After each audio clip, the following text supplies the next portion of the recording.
Welcome to 99 TV నేను లక్ష్మి. బులెటిన్లో details చూద్దాం. ఉత్తరాంధ్ర రాజకీయ చైతన్యం ఎక్కువగా కనిపించే విజయనగరానికి టీడీపీ అధ్యక్ష పదవి ప్రతిష్టాత్మకంగా తయారైంది.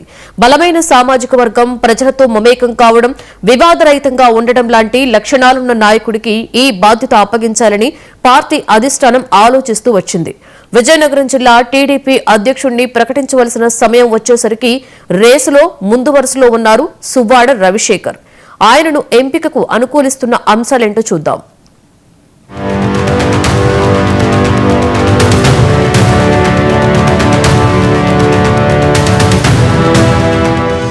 ఆంధ్రప్రదేశ్లో స్థానిక సంస్థల ఎన్నికలు దగ్గర పడుతున్నాయి. అధికార పక్షం భారీగా గెలిచి తన పట్టు కొనసాగుతున్న విషయం రుజువు చేసుకోవాల్సిన అనివార్య పరిస్థితిలో ఉంది. అందుకే పార్టీ కార్యవర్గాల ఎంపికలో ఆచితూచి అడుగులు వేస్తోంది. ఇటీవలి కేబినెట్ సమావేశం తర్వాత చంద్రబాబు నాయుడు జిల్లాల వారీగా సమీక్ష జరుపుకునే త్రిమాన్ కమిటీ ద్వారా సమాచారం తెప్పించుకోవాలని చూస్తున్నట్టు చెప్పారు.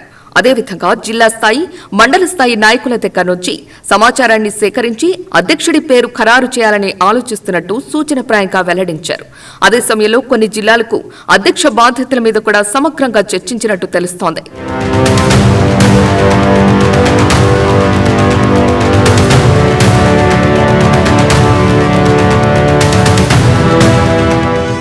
ఈ క్రమంలో విజయనగరం జిల్లా అధ్యక్షుడి నియామకం విషయంలో అధిష్టానం ఇప్పటికే ఓ నిర్ణయానికి వచ్చిందన్న అభిప్రాయాలు కూడా వ్యక్తమైనట్టు తెలుస్తోంది.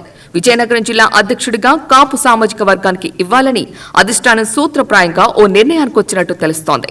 వైసీపీ నుంచి బొత్స లాంటి నాయకుడు ఉండగా టీడీపీ కూడా కాపునే ఎంచుకునే ఆలోచనలో ఉంది.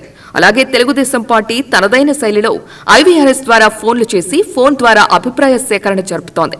ఆశావహుల పేర్లు చెబుతూ వాళ్లలో ఎవరు ఆ పదవికి అర్హుడో తెలుసుకునే ప్రయత్నం చేస్తోంది. అయితే ఈ ప్రయత్నాలన్నింటిలోనూ రవిశేఖర్ పేరు రావడంతో ఆయన పేరు ఖరారైనట్టేనని ప్రకటించడమే మిగిలిందని భావిస్తున్నారు.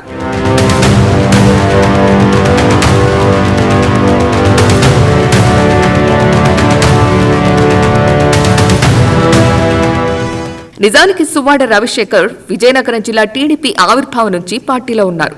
మొదట్లో విద్యార్థి నాయకుడిగా ఉండి ఆ తర్వాత క్రమంగా ఎదిగారు. జిల్లాలో అందరితోనూ కలివిడిగా ఉంటూ వివాదరహితుడుగా పేరు తెచ్చుకున్నారు. ఏడాదిన్నర కిందట జరిగిన సార్వత్రిక ఎన్నికల్లో తన సొంత నియోజకవర్గమైన నెల్లిమర్లను టీడీపీకి కంచుకోటలా తీర్చిదిద్దారు. రవిశేఖర్ది బలమైన కాపు సామాజిక వర్గం. టీడీపీకి కంచుకోటగా ఉండే నెల్లిమర్ల నియోజకవర్గాన్ని కూటమిలో జనసేన అభ్యర్థి మాధవికి కేటాయించగా ఆమె గెలుపు కోసం అహర్నిశలు కృషి చేశారు. తానే అభ్యర్థిగా భావించి అత్యధిక మెజారిటీతో జనసేన అభ్యర్థి గెలుపులో భాగస్వామిగా నిలిచారు. గత వైసీపీ హయాంలో ఎన్నో అక్రమ కేసులు ఎదుర్కొని కార్యకర్తలకు అండగా నిలబడ్డారు. విజయనగరానికి టీడీపీ జిల్లా అధ్యక్ష పదవి ఎవరిని వరిస్తుందో అన్న ఉత్కంఠకు 17న తెరపడే అవకాశం ఉంది.